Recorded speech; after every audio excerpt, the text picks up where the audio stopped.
There's a style of music that's as close to objectively bad as you're ever going to get. Upon first listen, you might even think it's a joke. But if you take a musician, strip away the talent, strip away the practice, strip away the polish, sometimes you're left with a purity that you can't find anywhere else. And this is exactly what outsider music is. Come on down the rabbit hole with me, and you might find yourself questioning everything you think you know about what makes music good.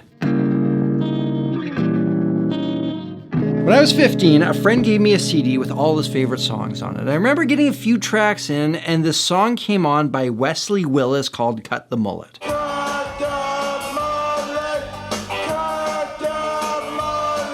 My first reaction upon hearing this was, that was the worst song I've ever heard in my life.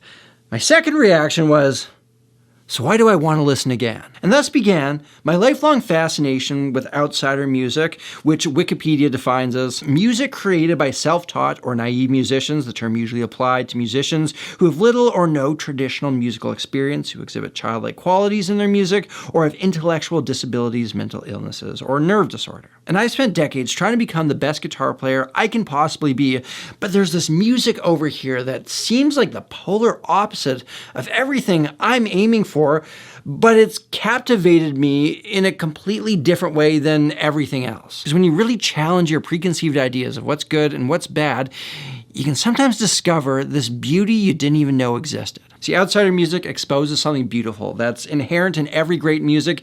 It just shows you this from a very different angle. Now, real quick, this video is brought to you by me and my new guitar course, Fretboard Bootcamp, available for $17 with a link in the description. I wanted to help guitar players with the most common issue that I see, which is navigating the confusing layout of the guitar fretboard. And this is unlike any other course out there. I walk you step by step on how to use triads to master the notes. There's some 30 videos total, and with each lesson, I show you a week's worth of guided practice. We even do a number of the exercises together. All you got to do is press play, do the work, and you're going to come out the other side with a new sense of clarity and understanding of your guitar. For limited time, you can grab this for only $17 using the link in the description.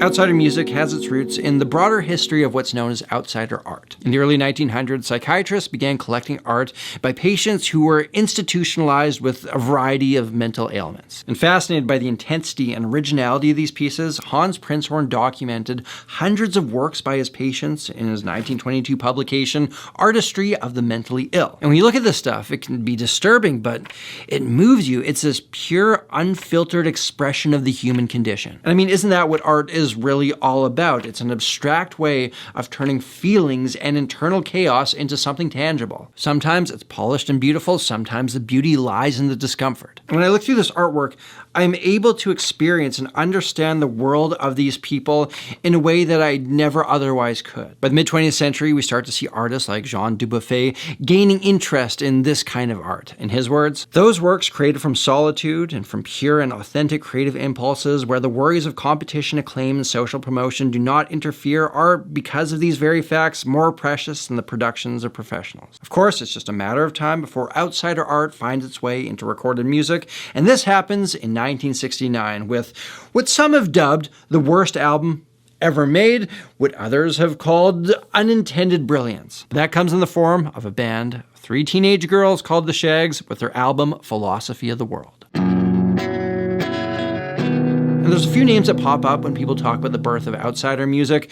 Captain Beefheart, who was commonly associated with Frank Zappa, Syd Barrett of early Pink Floyd. But for my money, the Shags are the first band to truly encapsulate this. I'll play you a clip of their music, and I'll be honest, I find it interesting, but I don't enjoy it. It's a tough listen. His name is Foot. He always likes to roam. My bell's name is Foot. I never find him home. And the story of this band is even wilder. The Shags were 3 sisters who formed a band in 1965, not because they were inspired by the Beatles or because they loved music, but because their father had heard a prophecy that told him that his daughters were going to be in a famous band, and he forced them into this. He wasn't a musician himself. This wasn't done as a joke, and by all accounts, he was abusive and unwell. The girls were simply, against their will, forced to write music, practice music, even record an album, more or less in complete isolation from traditional musical conventions. The result is their album, The Philosophy of the World, and the only word that I can think of to describe this is feral. It's feral music. The lyrics are strange, the guitars are out of tune and dissonant, the drums are creating rhythms that don't follow any specific predictable pattern. All these guidelines and expectations we take for granted after centuries and centuries of music creation just aren't present. They were made to perform live and promote the record until their father passed away, at which point they were like, okay, we're done with this endeavor that we didn't really enjoy doing in the first place. And yet doing something for that long that was so drastically different caught people's attention. Frank Zappa praised them. Bonnie Raitt considered herself a fan. Their album was reissued. It was reviewed by Rolling Stone. And by the 90s, Kurt Cobain was calling them one of his favorite bands. And when you first hear the Shags, it sounds awful, but when you know the backstory here, it still sounds awful, but it's interesting. But the weirdest thing for me is when traditionally skilled musicians reinterpret their songs, insiders do outsider music and make it palatable for the common ear. You know, I do genuinely find it enjoyable. My pal's name is Footfoot, he always loves to roam. My pal's name is Footfoot, I never find him home. I got his house, not get his. And just so you know, I've got a free guitar reference ebook that you can download using the link in the description. It goes over a number of things that every guitar player really should know. Grab it for free with the link down in the description.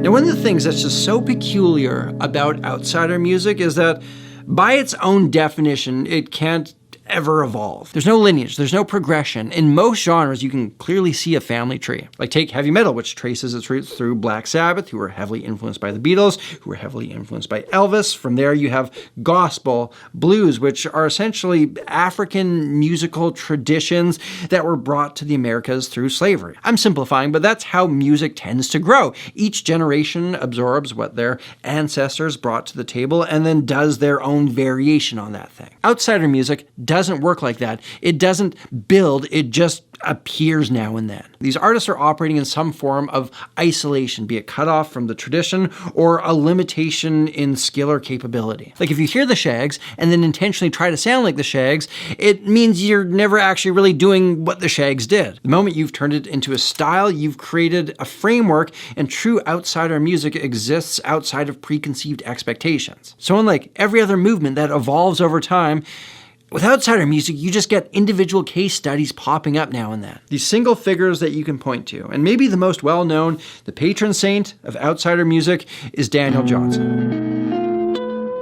As a 20-something in 1980s Austin, Texas, Daniel Johnston developed a cult following by handing out these homemade cassette tapes filled with delicately painful songs about love and rejection and whatever else he was going through at the time. He was by no means a trained musician and struggled with bipolar disorder as well as bouts of psychosis. His life was marked by hospitalization and instability, but his songwriting, his creativity never stopped. And the recordings that he made on a cheap tape machine, you gotta listen to them not in the way that you listen to a song on the radio, but more like a diary entry set to melody. And when you approach them that way, there is this immensely heavy beauty to them. His 1983 tape, Hi, How Are You, with its childlike frog character Jeremiah on the cover, became an icon of lo-fi culture. In the 1990s, people in the alternative scene started to take note, especially when Kurt Cobain would wear this logo on a shirt. And from there, Daniel Johnston became a star,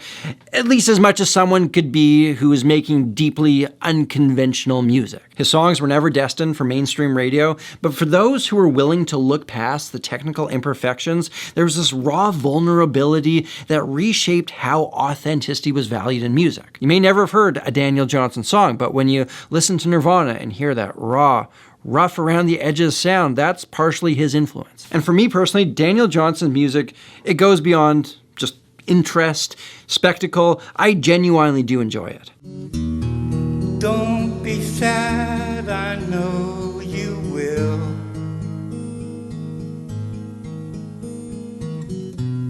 But don't give up until true love will find you in the end. It's simple, it's direct, and I truly believe he believes every word that he sings to his core. And when you hear a band like Wilco covering this song, with their slickness, their polish, their traditional beauty, it shows you how brilliant it truly is. Don't be sad, I know you will.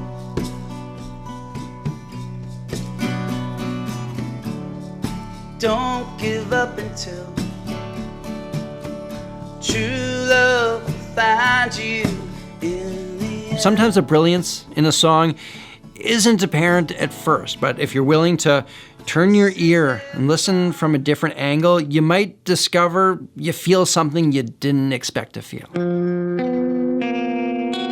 And now that we live in an era where everybody with a cell phone can upload their music to a platform where millions can potentially hear it, outsider music has taken on a new implication. We've all seen things go viral of things that would be considered outsider music. And I'm not making the case that it's all necessarily good music, but based on the view counts, it certainly captivates us. Some people are certainly mocking it, but others surely find something genuinely beautiful in the strangeness. And at a time where AI is getting more and more advanced by the day, the raw humanity of outsider music becomes that much more powerful. AI could replicate someone like Wesley Willis, but I don't think it could ever invent a Wesley Willis. And in understanding that, you understand why this music is so compelling. You know, this whole conversation, it makes me think of the two most beautiful pieces of art I've ever seen. The first was in London. I stood beneath the ceiling of the old Royal Naval College, this massive, heavenly, Baroque masterpiece. I remember just looking at this in awe of what humans have the ability to create. It's the same feeling I get when I hear Miles Davis's All Blues, Yesterday by the Beatles, Bridge Over Troubled Water by Simon & Garfunkel. And then that brings me to the other most beautiful piece of art I've ever seen. The other day, my 5-year-old son brought home this art piece from kindergarten. It was a mug that he'd colored in, and it had the words "Gratitude Mug" on it. And in this mug, there was a marshmallow where all the kids were meant to write something that they were grateful for. And my son, in his 5-year-old writing, wrote the words, "My brother." And when I listen to Daniel Johnston, that's the same kind of beauty that I see. It's simple, it's imperfect, but it's completely sincere. It's easy to get lost in the technicality and complexity of music. And don't get me wrong, chops, theory, production, these are all essential tools in crafting things that other people are likely to connect with. But outsider music shines a spotlight on a deeper element. When you peel back that pretty layer, what you're left with is emotion and vulnerability. And at its core, that's what music is about. It's not about how well you can play. It's not about how much you can impress someone. It's about how you make somebody feel when they hear what you create. Ladies and gentlemen, there you have it. That's the world of outsider music in a nutshell. And remember, you can grab my new course, Fretboard Bootcamp, using the link in the description for only $17 as well. There's a link down there to my free ebook. And we're gearing up for another limited drop from my guitar company, Otero. We got another color of these babies coming soon. Last time they sold out in 5 days, so if you're interested in the next one, make sure you sign up for the waitlist using the link that's in the description. Thank you all for watching. Look after yourselves, look after each other, look after the planet. I'm Samurai Guitarist, and I'll see you again soon.